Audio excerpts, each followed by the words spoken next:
Colegas, buenas noches. Hola, buenas noches.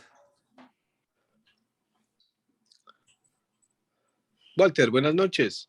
Alfonso, Buenas noches. buenas noches. Pedro, buenas noches, ¿cómo estás? ¿Qué tal? Doctor Eduardo Alfonso, Laos, ¿qué ¿cómo tal? estás? Buenas noches. Buenas noches, doctor Soto. Doctora Suyeyi Mireya Rojas.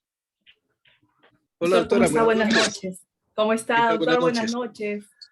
Hola, Eduardo Laos, ¿cómo estás? doctor. Buenas noches, ¿cómo estás? Hola, ¿qué tal? ¿Cómo estás, Eduardo? Bien. Muy bien, excelente. Entonces, yo creo que vamos a poder empezar, ya que estamos congregados ahora. Vamos a formalizar para dar inicio a nuestra ceremonia de incorporación de esta noche. Bien, colegas, buenas noches. Hoy día, miércoles 20 de julio del 2022, la Sociedad Peruana de Neurocirugía se complace en recibir la incorporación de miembros asociados a titulares. En esta oportunidad tendremos al doctor Eduardo Laos y a la doctora Suyeyi Mireya Rojas, que se incorporarán en este momento. Entonces, como cosa protocolar, voy a dar el pase fundamentalmente a nuestros colegas presentadores, como es el doctor Alfonso Basurco, nuestro past presidente, y también al doctor Walter Durán, también nuestro past presidente. Entonces, haciendo un consenso, definitivamente vamos a preferir siempre primero las damas, para que el doctor es Alfonso quien presenta a Suyeyi, ¿verdad? No, al revés, Pedro. Perdón, entonces estábamos equivocados. Sí, Entonces, al doctor Walter Durán vamos a darle el pase para que pueda hacer la presentación formal de la doctora Suyeyi Rojas. Adelante, Walter. Buenas noches. Buenas noches, doctor Pedro Soto, presidente de la Sociedad Peruana de Neurocirugía, distinguidos colegas, doctor Alfonso Basurco, jefe del Servicio de Neurotrauma y Columna de nuestro querido hospital Almenara, y además past presidente de la Sociedad Peruana de Neurocirugía. Mi querido amigo y colega de labores, el doctor Laos, que también se incorpora, y por supuesto me toca presentar a una gran neurocirujano, un prospecto de nuestra sociedad que se va a incorporar como titular ahora para seguir ejerciendo probablemente aquello que todos los neurocirujanos del país debemos hacer, impulsar a nuestra sociedad, la Sociedad Peruana de Neurocirugía. Tengo el grato honor de haber recibido la propuesta de la doctora Suyeyi Mireya Rojas Mesa, a quien conozco de hace muchos años, para presentarla ante ustedes a la sociedad de neurocirugía como miembro titular. La doctora Rojas es nacida en la ciudad de Huancayo, del departamento en la región de Junín.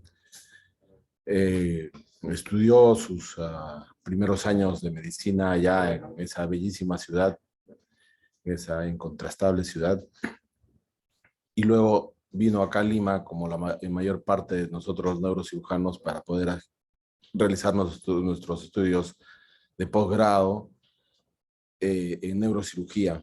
Ella hizo su formación académica en la Universidad San Martín de Porres, en la sede del Hospital Militar, perdón, el Hospital de Policía. Ahí, en esa pujante sede, ella actualmente labora y la doctora ha hecho varias pasantías, fundamentalmente en neurocirugía pediátrica, en el Hospital del Niño San Borja estuvo 2 años, y también en neurocirugía de tumores en el Instituto Nacional de Enfermedades Neoplásicas, en el que estuvo 1 año. Cuenta ella actualmente con estudios de maestría en medicina y también un doctorado en medicina con mención en neurocirugía, y ostenta el grado de coronel en esta prestigiosa sede hospitalaria del Hospital de Policía. Realmente para mí es un honor, Sujei, presentarte ante los colegas para que expongas este trabajo que va a ser de tu incorporación a nuestra sociedad. Y sin lugar a dudas, sin duda a equivocarme, eres un buen prospecto para nuestra sociedad, sobre todo en la parte femenina, en la que realmente personas jóvenes como tú se van incorporando. Muchas gracias por estar con nosotros y dejo a consideración de todos los asistentes a la doctora Rojas para que presente su trabajo de incorporación, que se dedica justamente a la parte de tumores, ependimomas intracraneales en niños. Sujei. Buenas noches, doctor Pedro Soto. Buenas noches, doctor Durán. Buenas noches, doctor Alfonso Basurco. Buenas noches, colega y gran amigo Eduardo Laos, que nos volvemos a encontrar. Hicimos muchas rotaciones juntos en el posgrado.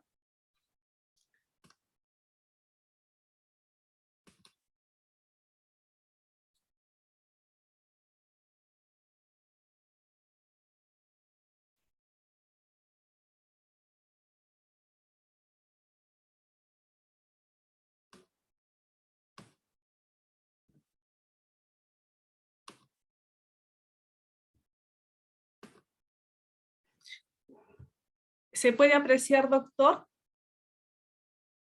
Sí, sí se ve, Sujei. Sí, doctora, adelante. Gracias, doctor.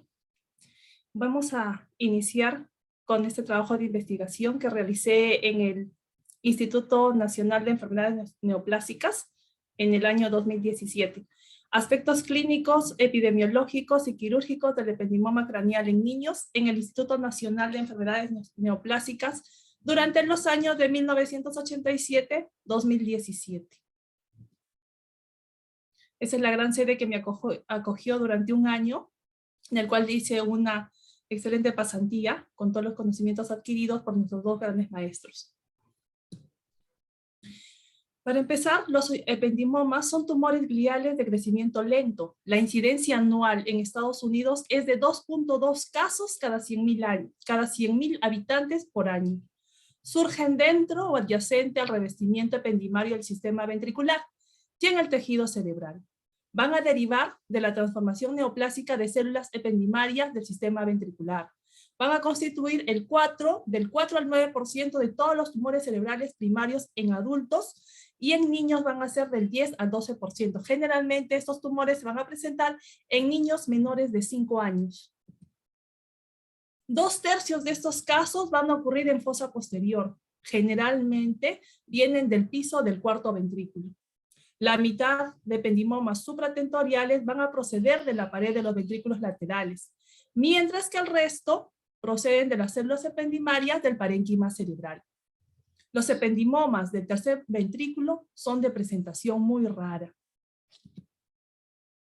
En niños se van a localizar en el cuarto ventrículo y se van a presentar con síntomas de hipertensión endocraniana, con hidrocefalia, irritabilidad, cefalea, vómitos. Además, se van a agregar síntomas de compromiso cerebeloso como incoordinación, alteración al equilibrio, la marcha táxica, la disartria, el nistagmus. Y los ependimomas supratentoriales tienen crecimiento lento y pueden iniciar con convulsiones, déficit motor, afasia y alteración visual. Según la clasificación de la Organización Mundial de la Salud, el 2016 la clasificó como grado 1 al mixopapilar y al subependimoma, como grado 2 al papilar, al de células claras y al tanacítico, y al grado 3 anaplásico. ¿Cuál fue nuestra metodología del estudio? Se realizó un estudio analítico, descriptivo y retrospectivo en niños operados de ependimoma craneal en el Instituto Nacional de Enfermedades Neoplásicas en el Departamento de Neurocirugía durante los años de 1987 a diciembre del 2017. Nuestros criterios de selección fueron: la población de estudio fue de 53 niños operados en el INEN entre los años de 1987 al 2017, con diagnóstico histopatológico de ependimoma craneal. ¿Cuáles fueron nuestros criterios de exclusión? Fueron excluidos 830 tumores intracraneales en niños operados con diagnóstico histopatológico que no correspondieron a ependimoma. Ninguno de nuestros 53 pacientes fueron excluidos por falta de datos, porque el archivo de estadística contó con toda la información de las historias clínicas. La metodología que se usó fue que los datos fueron hechos en los datos de estadística e informática y se obtuvo de la lista de las historias clínicas pertenecientes a los pacientes diagnosticados con ependimoma craneal en el Instituto de Enfermedades Neoplásicas durante el periodo de 1980 al 2017, teniendo 30 años. Se realizó toda la información en el paquete estadístico SPSS versión 23. Y para el cálculo de las curvas de sobrevida se usó el estadístico de Kaplan-Meier. Y para comparar medias y medianas de sobrevida se usó el test de logaritmo de rango. La probabilidad para ser considerado estadísticamente significativo tuvo un valor de P menor a 0.05. ¿Cuáles fueron nuestros resultados? De acuerdo a la edad y sexo.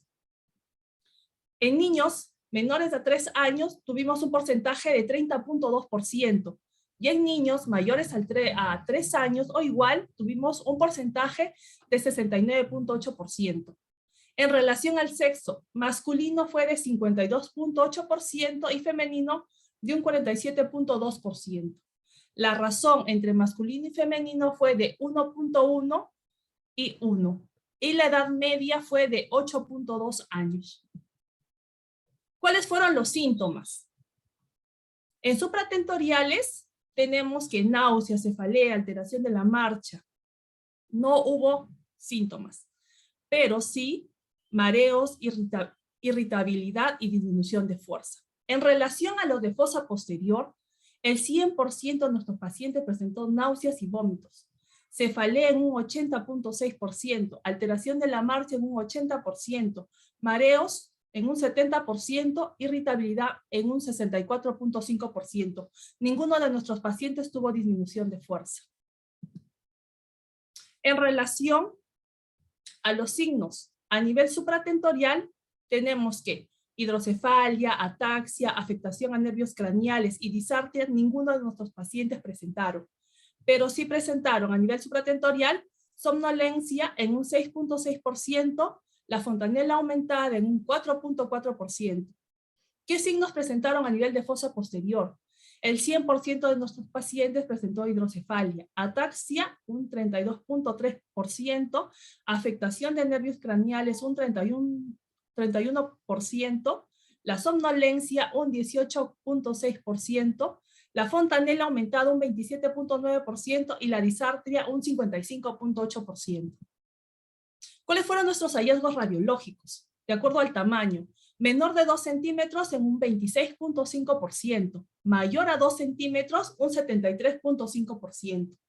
La localización a nivel supratentorial tuvimos 41.5% de casos y a nivel de fosa posterior 58.5%. La captación de contraste en el grado 2 fue de un 90%, mientras que en el grado 3 un 100% captaron contraste. Hidrocefalia. A nivel supratentorial, ningún caso, y en fosa posterior, el 100%.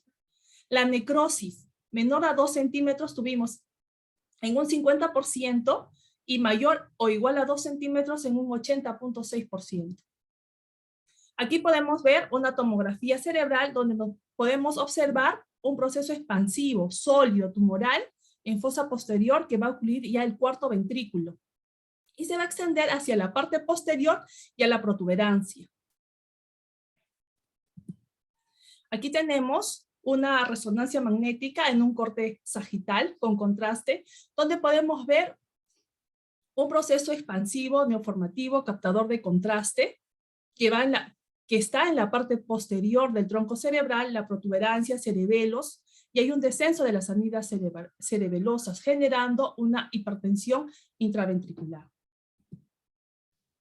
Este es una resonancia magnética cerebral, donde podemos ver que es un ependimoma grado 3, ¿no? Donde observamos que capta contraste, se evidencia una lesión sólida que compromete la parte posterior de la protuberancia, obstruyendo el cuarto ventrículo y generando una hipertensión endocraniana. Y también tenemos otra imagen de resonancia magnética cerebral en un corte sagital, ¿no? Donde vemos un proceso neoformativo en la parte posterior generando hidrocefalia. ¿Cómo fue nuestro manejo preoperatorio? A nivel supratentorial, a ninguno se le colocó derivación ventrículo-peritoneal. En relación a los de fosa posterior, que el 83.8% sí se le colocó una derivación ventrículo-peritoneal. Durante el tratamiento quirúrgico, la cirugía, la resección total fue de un 47.2% y un subtotal de un 52.8%. ¿Cuáles fueron las complicaciones intraoperatorias de fosa posterior? Un 1.9% presentó embolia aérea, mientras que un 1.9% también presentó hematomas del lecho operatorio. ¿Cuáles fueron nuestras complicaciones postoperatorias supratentoriales? 16.9% presentaron déficit neurológico, un 7.5% una infección en herida operatoria, un 3.8% un hematoma subdural y un 1.9% meningitis. ¿Cuáles fueron las complicaciones postoperatorias de fosa posterior? Hubo obstrucción del sistema de derivación ventrículo-peritoneal en un 19.4% y la infección del sitio operatorio en un 6.5%. ¿Qué salió en la anatomía patológica? Grado 2, un 52.8% y grado 3, 47.2%. Aquí podemos ver un corte histológico de un ependimoma grado 2 que nos representa células de núcleos ovalados y pseudo-rosetas perivasculares en un aumento de 400X. Y aquí en un ependimoma anaplásico, una necrosis extensa con gran celularidad y mitosis en un aumento de 100X.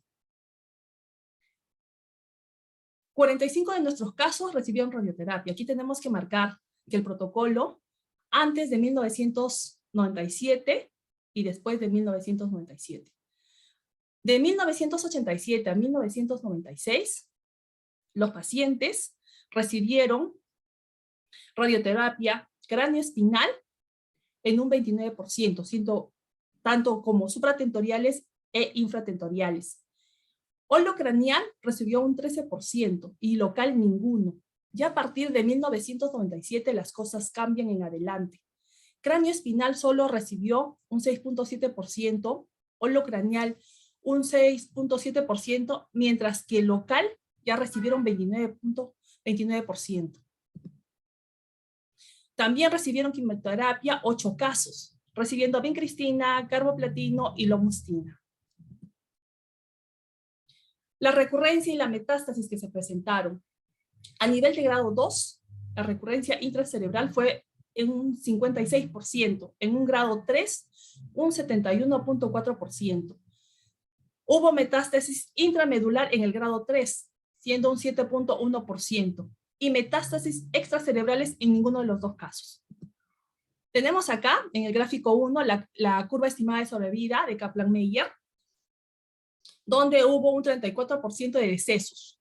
Y el estimado del tiempo de sobrevida en 3 años fue de 83.7%, en 5 años fue de 70%, y en 10 años solo un 30.4%, con una media de sobrevida global de 120 meses. Aquí, en esta otra curva de sobrevida global, según el tipo de resección, ¿no? Tenemos que en una resección total, la sobrevida global a 3 años fue de un 92%, a 5 años de un 77.6% y en 10 años 46.6%. Y en relación a resección subtotal, a 3 años fue de 75.4%, a los 5 años de 63.2% y a los 10 años de 16.9%, con diferencia significativa entre ambos grupos, con una P de 0.04%. En lo que es la curva de sobrevida según la patología, en el grado 2, la sobrevida a 3 años fue de 91.8%, a los 5 años fue de 82.2% y a los 10 años de 41.1%. En relación al grado 3, que a los 3 años fue de 74.4%, a los 5 años de 52.8%, teniendo una diferencia significativa de P de 0.004%. Aquí en relación a las curvas de sobrevida global, sexo, topografía, hidrocefalia, sobrevida global, curvas de sobrevida global con radioterapia, curvas de sobrevida con quimioterapia, no hubo significancia.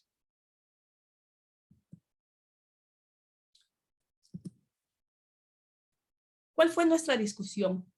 Para nosotros no hubo diferencias estadísticas significativas en relación al sexo, hombres y mujeres, pero para Merchant sí encontró diferencias significativas estadísticas en su serie de 28 pacientes con ependimoma intracraneal, en el que el 64% fueron hombres. Para NASA, encuentras cifras diferentes en su publicación de 35 niños con ependimoma infratentorial, con diferencias estadísticas significativas en relación a 66% en hombres menores de 6 años y 34% en mujeres mayores de 6 años. En nuestra serie, los hallazgos en tomografía axial computarizada, tomografía espiral multicorte y resonancia magnética nuclear nos mostraron en la totalidad de casos que los ependimomas bien diferenciados, grado 2 y 3, se comportaban con masas de bordes bien definidos, hipo o isodensos en tomografías, y hipo e isointensos en T1 en resonancia, con captación uniforme de contraste. Para Mork, describe hallazgos similares en su publicación de 101 casos de ependimoma. Roncaroli describe 3 casos de ependimoma cortical supratentorial. En tomografía espiral multicorte se comportaban como masas hipodensas y en resonancia magnética nuclear como tumores hipointensos en T1, hiperintensos en T2 con captación de contraste. En todos sus casos fueron córticos subcorticales. En nuestra serie, el porcentaje más alto de ependimomas tuvo localización a nivel del corto ventrículo, infratentorial, teniendo 58.5%, y un 41.5% a nivel supratentorial. Cifras similares reporta el Baradie de 28 casos de ependimoma intracraneal. 18 de sus pacientes, haciendo un 64.3%, fueron de fosa posterior y 10, que es un 35.7%, supratentoriales. De los 31 niños que acudieron con tumor a nivel infratentorial, todos presentaron hidrocefalia al momento de la primera consulta y solo 26 de ellos se les colocó una derivación ventrículo-peritoneal en el preoperatorio y estudios de líquido cefalorraquídeo, cifras que es equivalentes a los reportados por otros autores como Foreman y Pollack.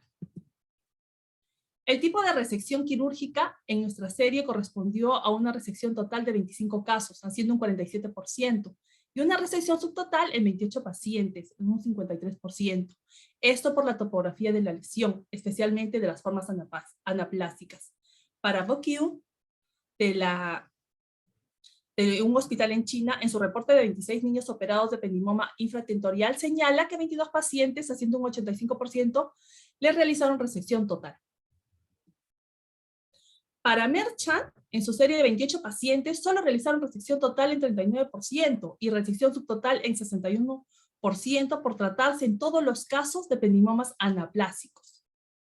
Para Robertson, en el reporte de estudio multicéntrico publicado en 1998 en 20 niños operados de ependimoma, indicaron que solo se les practicó resección total en el 47% de pacientes y resección subtotal y biopsia en un 34% y 19% respectivamente. Y en Rousseau presentó cifras similares.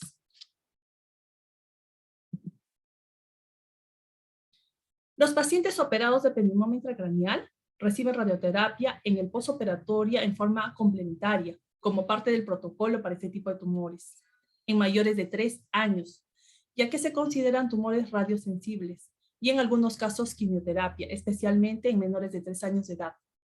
O en ependimomas anaplásicos, cuando ya hayan cumplido más de 3 años, ellos ingresan ya al protocolo de radioterapia. A nivel internacional, todos los protocolos de investigación para administrar radioterapia a pacientes con ependimoma han tenido 2 formas de tratamiento. La primera, que corresponde antes del año de 1990, y la segunda, que correspondió a los pacientes tratados después de 1990. Para Salazar, refiere su publicación de 1983 acerca de la mejor sobrevida en pacientes con ependimoma intracraneal que recibieron radioterapia holocraneal y espinal. Ya desde el año 1990, a nivel internacional, los protocolos para administrar radioterapia en ependimoma grado 2 y anaplásico cambió radicalmente y solo se les daba radioterapia local al ependimoma grado 2 y 3 residual y radioterapia holocraneal al ependimoma anaplásico residual o recurrente. Es por eso que en el INEM estos protocolos recién empezaron a partir del año 97, hasta la fecha con buenos resultados. ¿Cuáles fueron nuestras conclusiones de nuestro estudio? Se operaron 53 niños de ependimoma craneal, no hubo predominancia en el sexo, la edad promedio fue de 8.2 años, los síntomas más frecuentes a nivel supratentorial, convulsiones e irritabilidad, y en fosa posterior, vómitos e irritabilidad. Los signos más frecuentes a nivel supratentorial son fontanela aumentada, macrocefalia, y a nivel infratentorial, hidrocefalia y somnolencia. En la tomografía y en la resonancia magnética cerebral, el 90 y el 100% de los casos captan contraste, y en mayor porcentaje son mayor a 2 centímetros. El 58.5% se presentó en la fosa posterior, y todos los pacientes presentaron hidrocefalia. Se realizó una resección total del 47.2%, y subtotal de un 52.8%. La anatomía patológica correspondió a un grado 2 en un 52.8% y un grado 3 de un 47.2%. El 83% de pacientes recibió radioterapia y el 15% quimioterapia. Y solo un 3.8% presentó metástasis espinal. La media de sobrevida global fue de 120 meses. La sobrevida de ependimomas de grado 2 en 3, 5 y 10 años fue de un 91.8%, 82.2% y un 41.1% respectivamente. Y en un ependimoma anaplásico, a 3, 5 y 10 años fueron 74.4%, 52.8% y 10 años no llegó a ninguno. ¿Cuáles fueron nuestras recomendaciones? En nuestra serie de 30 años, nosotros debemos pensar que un tumor del cuarto ventrículo o supratentorial puede corresponder en niños a ependimoma. Los tumores supratentoriales pueden presentar convulsiones e irritabilidad. Nuestra revisión siempre debe comprender un manejo multidisciplinario con neurocirujanos, pediatras oncólogos, radiólogos y radioterapeutas, es decir, un manejo en conjunto. Gracias. Muchas gracias, doctora Sujei Rojas. Y ahora damos el pase nuevamente al presidente de la sociedad, a doctor Pedro Soto. Doctora, muy agradecido. Excelente, excelente trabajo de incorporación como miembro titular. Nos muestra su experiencia de los ependimomas en niños. Muy bien, hemos leído atentamente y como protocolo clásico de nuestra sociedad, compete ahora tomar el juramento según nuestros estatutos a esta nueva miembro titular de la Sociedad Peruana de Neurocirugía. Entonces, doctora, voy a tomar el juramento de ley en cuanto a nuestros estatutos, la competencia que nos otorga. Doctora Sujei Mireya Rojas Mesa, ¿jura usted hacer cumplir los estatutos de la Sociedad Peruana de Neurocirugía y respetarla como institución? Sí, juro. Doctora, si así lo hiciere, Dios y los miembros de esta sociedad os lo premien. De lo contrario, ellos os lo demanden. Felicitaciones, doctora, y bienvenida. Gracias, doctor. A esta institución que Gracias, la acoge doctores. con muchísimo respeto, con mucho cariño y también con mucha felicidad, porque en competencia nuestra es fabulosamente bien recibida estos tipos de investigación, estos nuevos neurocirujanos que hacen grande nuestra institución. Bienvenida doblemente, doctora. Muchas gracias, doctores. Bien, entonces ahora sí nos compete dar el paso a nuestro paz presidente, el doctor Alfonso Basurco, para que nos haga la presentación de este nuevo miembro titular, el doctor Eduardo Jonathan Laos Placier. Doctor Alfonso Basurco, muy buenas noches. Buenas noches, solo un paréntesis para felicitar también a Sujei. Bienvenida a la sociedad. Muchas felicidades. Ok, buenas noches, señor presidente de la Sociedad Peruana de Neurocirugía, mi estimado Pedro, Walter, un saludo especial, Sujei, y por supuesto a Eduardo que está presente. Bien, esta noche me han dado un encargo que yo lo tomo con mucha satisfacción. Tengo que presentar al doctor Eduardo Jonathan Laos Placier, para que sea incorporado como miembro titular de la Sociedad Peruana de Neurocirugía. Contradictoriamente, yo creo que en realidad el doctor Laos ya no necesita presentación. La trayectoria que ha venido marcando en todo este tiempo, creo que lo presentan de cuerpo entero y yo solo estoy acá para adornar un poco más. Eduardo es nacido en Cajamarca, es cajamarquino. Sé que su secundaria por esas cosas de la vida la hizo en Huacho y el pregrado volvió a hacerlo en Cajamarca. El posgrado lo realizó a través de la Universidad Nacional Mayor de San Marcos y es cuando nosotros lo conocemos en la sede del Hospital Almenara, ¿no? Es ahí donde comenzamos a observarlo y a verlo crecer rápidamente. De inicio, pues, creo que como todos, un poco tímido, pero luego cada vez iba marcando más seguridad en lo que hacía. Y para satisfacción nuestra, su carrera ha continuado en nuestro hospital y se ha convertido en asistente del servicio neurotrámico alumna del Hospital Almenara, donde ya tiene un lugar preponderante y donde tiene una voz muy autorizada. En lo institucional, o mejor primero en lo académico, él también tiene además una maestría en gerencia de salud. En lo institucional, pues creo que todo el mundo ya sabe toda la trayectoria que ha venido marcando a través de la Asociación Peruana de Cirugía Vertebral. Es miembro asociado, por supuesto, de la Sociedad Peruana de Neurocirugía y actualmente es presidente de la Asociación Peruana de Cirugía Vertebral. También es miembro de la directiva de Our Spine. Tiene una trayectoria bastante fructífera en el tiempo que lo conocemos, ¿no? Pero además tiene varias publicaciones en revistas internacionales, tiene un trabajo académico muy respetable que creo que ya muchos lo han notado.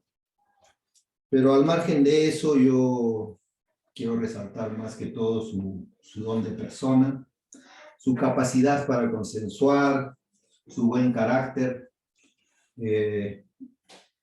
Y yo creo que con él la Sociedad Peruana de Neurocirugía gana bastante, y con ello también cada uno de nosotros vamos a ganar un miembro importante. Bueno, ¿qué más decir de él? Decirle que ojalá él me considere su amigo como yo lo considero a él. Y es para mí un honor presentarlo y lo dejo en la palabra para que presente su trabajo. Adelante, por favor, Eduardo. Bueno, antes que nada, agradecer evidentemente a todo el grupo por sus palabras. No sé, un poco exagerado, disculpe, pero sí, de todas maneras sí lo considero que hay una amistad con usted y agradezco infinitamente. Hace 2 años me presentó como miembro asociado y ahora nuevamente. Agradecer no solamente a usted, sino también a todos los que me han apoyado en mi carrera. Más específico en la parte de neurocirugía, todo el departamento de neurocirugía de Almenara, y después incluyendo al doctor Huarte Durán, que también con él compartí muchas guardias, como asistente, le agradezco bastante. Y si ya después como neurocirujano, tengo que agradecer también la oportunidad que me dio, aunque fue un poco de tiempo que estuve también a cargo del doctor Soto en el Hospital 2 de Mayo, agradecer por ese tiempo, y porque siempre está dispuesto a cualquier pregunta, a cualquier inquietud que tengamos los neurocirujanos en general. Gracias. A Sujei, felicitar por una excelente presentación que ha tenido, y bueno, y agradecer a todos los presentes, y que desde ahora, sé que todavía no va el juramento, pero lo que pueda ayudar para la Sociedad Peruana de Neurocirugía, siempre estaré ahí. Bueno, en cuanto al trabajo, o una presentación para la incorporación. Muy bien, un ratito. Listo. En cuanto al trabajo, voy a tocar sobre la clasificación de Ruffolí, que es una clasificación que quizás ya han escuchado bastante, es en cuanto a lo que es el equilibrio espinopélvico. Sé que no tiene tanto auge como las demás clasificaciones, pero se está utilizando ahora sobre todo, no es el caso que voy a presentar, pero sobre todo para lo que son las cirugías instrumentadas, llegar a tener el mejor balance posible para individualizar ese paciente. Y de eso trata un poco la clasificación de Ruffolí, encontrar los tipos de columna, tanto en las personas asintomáticas y en personas con degeneración de la columna lumbar. Bueno, voy a presentar esto para la incorporación a la Sociedad Peruana de Neurocirugía. Los objetivos de esta pequeña presentación va a ser escribir y cuantificar los tipos de columna, según la clasificación mencionada, por ahora en pacientes operados de hernia discal lumbar, o sea, donde no vamos a emplear instrumentación, pero queríamos ver si esto tenía alguna incidencia en cuanto a las lumbalgias postoperatorias, o también en qué tipo de columna puede ser que tenga más representación en esta patología. Determinar si existe alguna relación entre el resultado clínico, aunque parecía improbable, porque realmente una hernia hay que quitar el fragmento para mejorar la cetalgia, pero igual medido por el EVA, y la relación con el tipo de columna. El riesgo, se ha sugerido en varios artículos que justamente el riesgo de desarrollar ciertas patologías, no solamente la hernia de disco lumbar, sino también la listesis, por último hasta la escoliosis degenerativa, se va a ver afectado por el perfil sagital que tenga el paciente a través con el que cuente, y a través de la evolución que va a tener a lo largo de su vida con los mecanismos de degeneración. También se ha descrito en varias publicaciones que los jóvenes con una lordosis baja tienen mayor riesgo de desarrollar degeneraciones, sobre todo en los discos lumbares inferiores, y que esa degeneración evidentemente va a ser un potencial para desarrollar una hernia de aparición temprana. La hernia de disco lumbar también hay que mencionarlo, puede afectar por el dolor mismo, puede alterar lo que es la lordosis o los parámetros espinopélvicos en las personas que tienen esta patología. Y a la vez, una vez que yo tengo una imagen de un paciente con hernia, también la reducción del dolor, ya sea por tratamiento conservador o ya sea por tratamiento quirúrgico, puede dar una alteración también de los parámetros espinopélvicos. Y en eso se basa en la literatura, se busca, y vemos que lo que parece lógico en algunos artículos no dan tanto eso. Bueno, no hay muchos, pero algunos de los artículos que se encuentran no dan esa gran diferencia en los parámetros espinopélvicos globales, tanto en el pre como el postoperatorio, y esto indujo a buscar algo más sobre el tema. ¿No? Si bien es cierto la clasificación de Ruffoli se data del 2005, después de estos años ese mismo grupo, con los otros autores, Cibali, que es parte de su grupo, hicieron algunos agregados, y en el 2018 Cibali describió y amplió esa clasificación en pacientes normales, que eran de 4 tipos, y mencionó 11 tipos posibles, que más que una clasificación era la explicación de por qué desde los 4 tipos tradicionales que hizo Rosselli ya hace casi ya 17 años, cómo era que pasaban en la degeneración esos 11 tipos ya en columna degenerativa. Por lo tanto, si bien es cierto, nos falta la parte instrumental que lo estamos haciendo aparte, en este punto es importante conocer los tipos de columna lumbar en nuestra población de pacientes con hernia discal lumbar para conocer su evolución según los tipos mencionados. Métodos: es un estudio transversal y descriptivo. Se incluyeron pacientes con cirugía de hernia discal lumbar de 1 o 2 niveles entre el 2018 y 2020, y en pacientes mayores de 18 años. Las mediciones se hicieron en radiografía pie neutra, prequirúrgicas, y las mediciones se realizaron en el sistema institucional, que es el PACS de la institución. Ahí se guardan las imágenes. Se clasificó los tipos según la clasificación Ruffoli, que lo vamos a mencionar como parte de la metodología. Se usó el sistema SPSS 26, se calculó para variables cuantitativas la media, la desviación estándar, en realidad la estadística descriptiva es eso, y en inferencial hicimos la prueba de Student para ver si había diferencias entre el EVA y el tipo de columna. Y acá entro un poco en la metodología, pero no sé si tan brevemente, pero para más o menos tener algo más claro sobre la clasificación de Ruffoli. Cuando hablamos de equilibrio espinopélvico, tenemos que saber que va a depender de dos parámetros en general: la forma pélvica, la forma espinal. La forma pélvica va a establecerse en la relación de las cabezas femorales con la orientación del empley sacro, ¿no? de la parte superior del sacro. Mientras que la forma espinal se va a establecer por la reciprocidad entre la lordosis lumbar y la cifosis dorsal o toracolumbar, de acuerdo al paciente. Esos dos van a dar el equilibrio espinopélvico. Ahora, la forma pélvica se van a dar por 3 parámetros pélvicos, o espinopélvicos si quieren llamarlo, que ya son conocidos me parece: la incidencia pélvica, el sacral slog y la tendencia pélvica.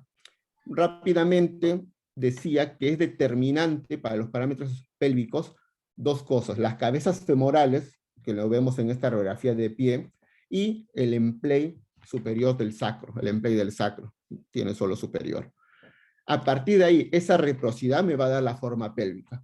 De ahí voy a trazar una línea que une ese punto medio del empley sacro con un punto equidistante de los centros de la cabeza femorales. Luego establezco una línea perpendicular al empley sacro, una línea perpendicular al horizontal y una línea paralela horizontal. Y ahí ya me salen los 3 parámetros espinopélvicos. El amarillo es la incidencia pélvica, que da la forma. Es un parámetro de forma. Es un parámetro que desde la edad adulta se supone que no debe variar. Hay artículos que dicen que puede variar hasta con la cirugía que no involucra a la pelvis, pero no debería, según teóricamente es la edad adulta. Ahora, si tengo una artrosis de cadera y hay una cirugía pélvica o de cadera y lumbopélvica, sí, ahí sí podría cambiar. Pero si no se toca, no debería cambiar. Y parámetros posicionales, que van a ser el sacral slog y van a ser la tendencia pélvica. Esos dos, como ya saben, sumados me van a dar la incidencia pélvica. Pero esa relación que hay entre los dos es muy importante. ¿no? Es muy importante por lo siguiente. Esta parte de acá es básico para entender la reciprocidad. Si yo tengo una paciente que va a obtener mecanismos compensatorios en la columna degenerativa, va a tratar de compensar el centro de gravedad, el equilibrio, y va a hacer que ese sacro se traslade hacia atrás o rote a través de las cabezas femorales. Al hacerse en esta imagen que está al revés de la imagen de acá, al trasladarse hacia atrás, va a hacer que la distancia entre ese centro y las cabezas femorales sea más grande, y va a haber lo que se conoce como una retroversión pélvica.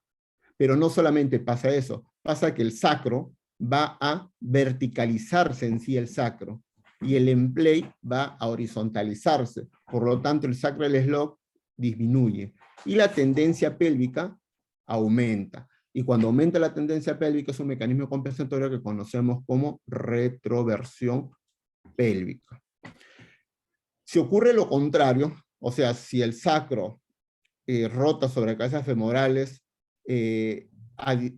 acortando la distancia con la tendencia pélvica, esta disminuye, el sacro se horizontaliza, la línea del emplay sacro se verticaliza, y tenemos una disminución de la tendencia pélvica que se conoce como la anteversión pélvica, que incluso hasta puede ser negativa, ¿no? Puede ser negativa. Eso es la anteversión pélvica. Esa reciprocidad me va a dar en conjunto con la incidencia pélvica la forma pélvica. Pero el grupo de Ruffoli emplea otro mecanismo en cuanto a la reciprocidad de la sifosis con la lordosis, que viene a ser la forma espinal, en el cual no cae en el parámetro de T1, T12 sifosis, L1, L5 lordosis. No, para ellos las cargas son importantes si mantenemos un punto de inflexión. El punto de inflexión es donde realmente en una persona termina la lordosis y empieza la sifosis, y no necesariamente puede estar entre T12 y L1. Esto no se ha universalizado, pero es un concepto importante. A partir de ahí, también en su clasificación establece el apex, que lo divide en dos, en la curva lorrótica superior y el arco lorrótico inferior. Y es muy importante el ángulo de inclinación de la lordosis, que se establece con una línea perpendicular al punto más anterior del sacro, con el ángulo que forma con el punto de inflexión. Muy bien. Acá en esta imagen, la misma paciente anterior, el punto de inflexión sería este, que no sería la unión T2-L1, sino L1-L2. Se trazan referenciales, esa sería la lordosis lumbar para este paciente, si no nos parametramos simplemente en el L1-L5, sino en el punto de inflexión. Tenemos el sacral slop. El apex en este paciente es en L5, es un apex bajo, ¿no? Para lo normal, que normalmente es en L4 o en la base de L4. Bueno, no normal, lo más frecuente. Y el punto de inflexión sería este, que sería formado con la perpendicular el ángulo de inclinación lordótico. Es muy importante para su clasificación. En el 2005, y por mucho tiempo, la clasificación de Ruffoli eran 4 tipos. En resumen, empiezo por el tipo 4, cuando un sacral slop es mayor de 45 grados. Si está entre el 35 y 45 es tipo 3. Si está menos de 35 pueden ser el tipo 1, tipo 2. ¿En qué se diferencia? En la armoniosidad de la curva. Si tiene un vértice, un apex en L5, en el centro de L5, y tiene una lordosis corta con una sifosis larga, es un tipo 1. Si es un tipo 2, va a ser una lordosis, si bien es cierto, más plana, entre comillas, pero con un vértice que va a estar por encima de la base de L4. De L4 o encima de la base de L4. Sería un tipo 2. Los otros tipos 3 y tipo 4 es más fácil porque se diferencia por su sacral slop. Esto lo vamos a ver en un ratito. Este tipo 1 solamente es para ya quedarnos con la idea. El tipo 1, su sacral slop es bajo, su incidencia pélvica por consiguiente va a ser baja. ¿Ya? Acuérdense que en Ruffoli, ese grupo de trabajo que se está aumentando cada vez más en los trabajos de investigación, más que la incidencia pélvica, le ponen al sacral slop como el punto de partida para planificar la lordosis deseada en las cirugías instrumentadas. El punto de inflexión, ya dije que es más corto, disculpen, es más bajo y más posterior. El arco inferior va a ser mínimo porque su ápex va a ser en L5 y por consiguiente tenemos una cifosis toracolumbar y una hiperlordosis, pero corta, con una columna no armoniosa. Lo armonioso es que sean recíproco y similar tanto la lordosis como la cifosis. Bueno, el tipo 2 tenemos esto, también un sacro log bajo, una tendencia sacra baja, un IP bajo, el ápex es la base del E4, y al último, estas características me va a dar una columna, si bien es cierto, hiposifótica, hipolorrótica, plana, pero armoniosa. El tipo 3, según Roussoli, era el más frecuente, según la revisión de Cebali, también es el más frecuente, pero con una consideración extra. Tiene un log sacro de 35 a 45 grados, el ápex en el centro, y va a ser la columna o el tipo de columna, entre comillas, más armonioso. El tipo 4 es un sacro log más de 45, una IP alta, que va a tener un promedio de 58 a 60 grados para arriba, un ápex que va a ser en la base del E3 o superior, y va a tener, por consiguiente, un punto de inflexión mucho más alto, y va a tener una hiperextensión, una espalda hipercurvada, mayor lordosis, mayor hipercifosis, pero sigue siendo armoniosa. La columna degenerativa va a tener mecanismos compensatorios, ya lo conocemos, voy a pasar, y llega entonces con estos 4 parámetros, lo que dijo el grupo de Roussoli, ya con Cebali como primer autor, en el 2018, cómo degeneran este tipo de columna. Y estableció en su trabajo que van a clasificarse estas patologías degenerativas en 4 tipos de columna, los clásicos. También vamos a encontrar 2 antevertidos que van a ser en columna degenerativa cuando encontramos anteversión pélvica, es decir, un PT o un PT menos o igual a 5 grados. Los tipos retrovertidos, que teóricamente podrían ser los 4, pero en la práctica no se encuentra ni el 1 ni el 4, se encuentra el 2 más una cifosis torácica, y el 3. Es retrovertido porque según su concepto, una retroversión pélvica es mayor o igual a 25 grados. Y cuando ya demasiado es, sobre todo en escoliosis degenerativas con desbalance espinal ya marcado, tenemos una cifosis lumbar y el máximo una cifosis global como tipo de columna.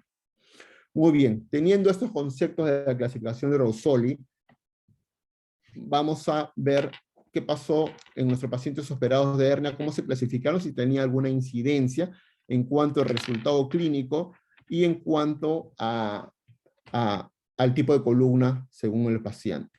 Muy bien, del 2018 al 2020, 85 pacientes tuvieron una microdisectomía y se incluyó solamente 61 pacientes por el problema de los datos, de obtener datos, a veces obtener radiografías preoperatorias.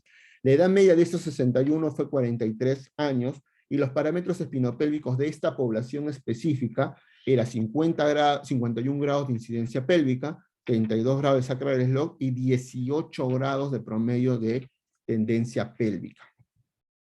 De la clasificación de Roussoli no encontramos cifóticos, vamos a explicar por qué. Antevertidos, 1, similar al 5% que describe Luis Sapp, que es del grupo también de Roussoli, en el 2018, cuando hace un agregado más, encuentra un 3A antevertido de un 5%. Nosotros encontramos solo un paciente. Los retrovertidos, 12 pacientes que representan casi el 20%, y la mayoría eran clásicos, que representaba cerca de un 80%. Acá tenemos los valores, en donde vemos que la mayoría de nuestros pacientes eran de la forma clásica, y dentro de ellos la mayoría de nuestros pacientes era tipo 3, o sea, curva armoniosa igual lordosis, igual cifosis, según la clasificación. Muy similar a las series en columnas normales, y parecida a las series en patología degenerativa en general. El sacral log, la media va a estar concordante a lo que eran los tipos clásicos, y quizá lo más importante es sacar en una hernia, sacar el fragmento que produce la cetalgia. Y como pensábamos, no encontramos, a pesar que los valores pueden haber algo significativo, que quizás por ahí aumenta en el sacral log bajo con el sacral log alto, no verdaderamente, como suponíamos, no iba a haber una una diferencia significativa. Sin embargo, sí hay una tendencia en cuanto al VAS lumbar, pero hay que recalcar, a veces es difícil sacar los datos, de los 61 solo tuvimos 42 datos, 42 pacientes para los datos, y por ahí sí hay una inclinación sin diferencia significativa por el número de pacientes en este caso, de que los que tienen un Sacral Slough bajo tipo 1 y tipo 2 tienen alguna tendencia a tener, digamos, mayor dolor lumbar postoperatorio. Sin embargo, como lo repito, no es una inferencia estadística significativa, solamente lo pongamos como tendencia. Necesitamos más número de pacientes para establecer eso. Muy bien, el Sacral Slough bajo tiene una incidencia pélvica baja, el Sacral Slough alto, o sea, el tipo 3 y 4 tiene una incidencia pélvica más alta, como establecen. Por ejemplo, esta es una mujer de 39 años que tiene una incidencia pélvica de 39 grados, una tendencia pélvica de 11 grados. Entonces, ahí yo configuro que si tiene un Sacral Slough de 28 grados, es tipo 1, tipo 2. Pero como el ápex está en L5, va a ser un tipo 1, clásico porque no tiene ni anteversión ni retroversión. Está entre 5 y 25 grados de tendencia pélvica. Ese es el tipo 4 clásico. Me importa este paciente, hombre de 29 años, porque no es tan común, es el único que encontramos, no es el único, es uno de los que vimos que eran retrovertidos, y es importante mencionarlo. La incidencia pélvica, 58 grados, tendencia pélvica 26 grados y el Sacral Slough 32 grados.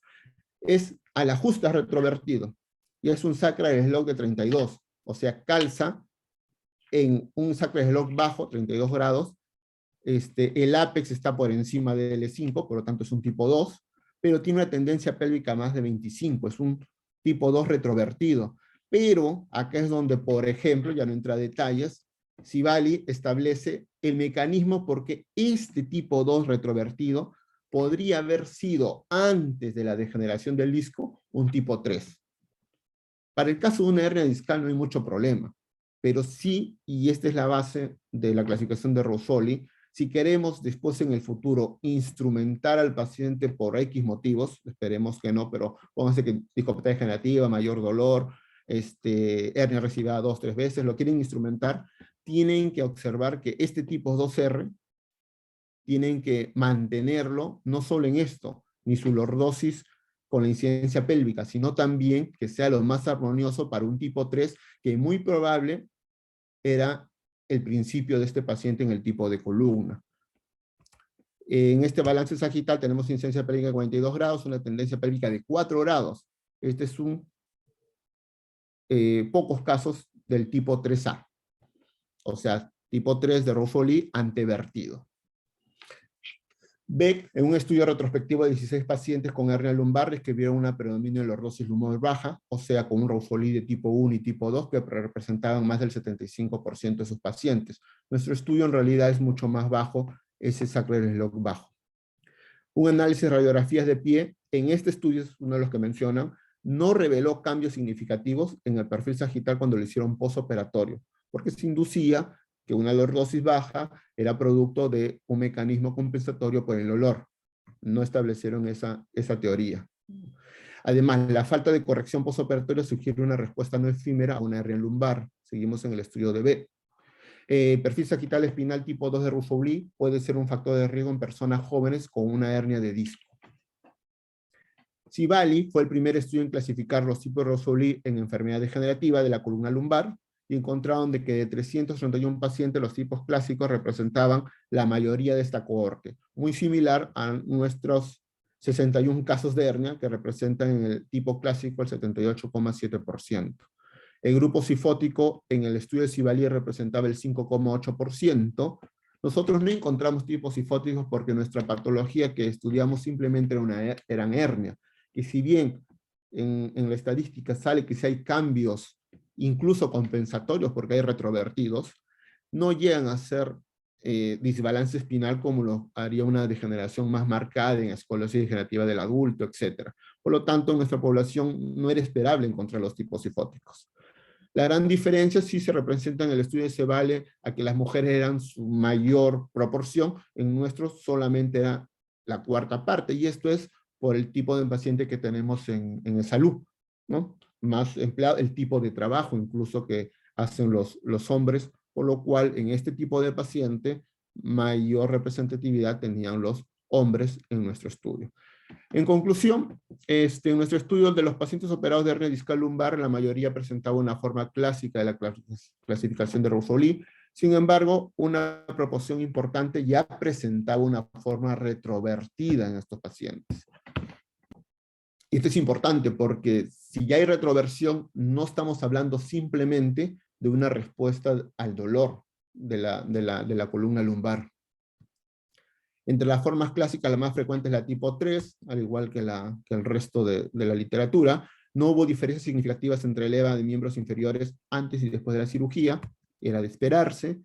Y el sacro y el slog bajo tendría mayor predisposición, no encontramos diferencia significativa, pero si hay una tendencia en los resultados a una mayor lumbalgia luego de una microdisectomía.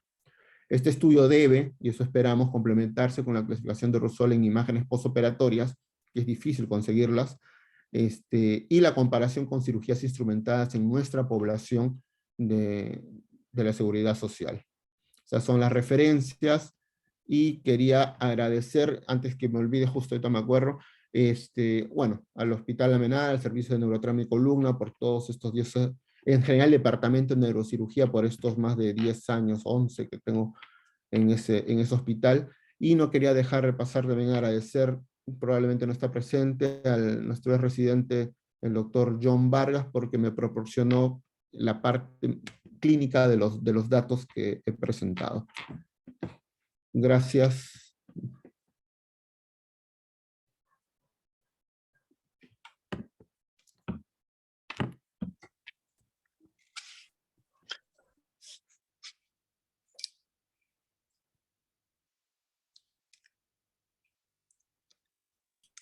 Ok, gracias, Eduardo. Yo creo que es un excelente trabajo. Gracias por la presentación y sin más, solo dar pase a nuestro presidente, el doctor Pedro Soto. Adelante, doctor. Muchas gracias. Doctor Eduardo Jonathan, mis felicitaciones. Muy buen trabajo con la experiencia de sus hernias discales y la clasificación de Russoli. Excelente. Para la Sociedad Peruana de Neurocirugía, con su junta directiva, para nosotros mismos de manera personal, es una gran satisfacción tener estos nuevos jóvenes neurocirujanos con muchas capacidades para la investigación, mucha capacidad para la exposición, mucha capacidad para hacer nuestra institución cada vez más grande y mayor. Como todo elemento protocolar de sesión, voy a tomar el juramento entonces al doctor Eduardo Jonathan. El doctor Eduardo Jonathan Laos Placier, ¿jura usted respetar los estatutos de la Sociedad Peruana de Neurocirugía y respetarla como una institución? Sí, juro. Muy bien, si así lo hiciereis, Dios y los miembros de la sociedad os lo agradezcan y premien. De lo contrario, os lo demanden. Bueno, doctores, felicitaciones para ambos, tanto para la doctora Suyei Mireya como para el doctor Eduardo Jonathan. Bienvenidos a esta institución que los acoge con mucho cariño, con mucho respeto y con grandes satisfacciones. Orgullosos estamos de tener gente tan proactiva. Bienvenidos, doctores. Esto enriquece y hará más grande nuestra institución. Bueno, sin más, yo voy a agradecerles a los presentes que nos han acompañado esta noche, un promedio de 32, y agradecer y felicitar también con un gran saludo a nuestros paz presidentes que esta noche nos acompañaron y han tenido hacer las presentaciones de nuestros dos nuevos miembros titulares. Gracias a Walter Durán, gracias a Alfonso, infinitamente agradecido siempre por esa cooperación, por esa tendencia que tienen de hacer cada vez más grande nuestra sociedad, del apoyo que siempre nos brindan. Siempre agradeceré a todos los miembros de nuestra sociedad por estar acompañándonos y siempre invitándolos para que continuemos encontrándonos los martes en los webinars que estamos ya proyectados a lo largo del año. Sin más, esta noche, con mucho placer y mucha satisfacción, misión completa. Les agradezco infinitamente y les doy muy buenas noches. Doctores, muy buenas noches. Queda pendiente el brindis. Queda pendiente. Ya la sociedad Salud. se encargará, obviamente, de enviar los certificados a cada uno de nuestros nuevos miembros titulares. ¿Ok? Muy bien, muchas gracias. Buenas noches. Buenas noches. Felicitaciones.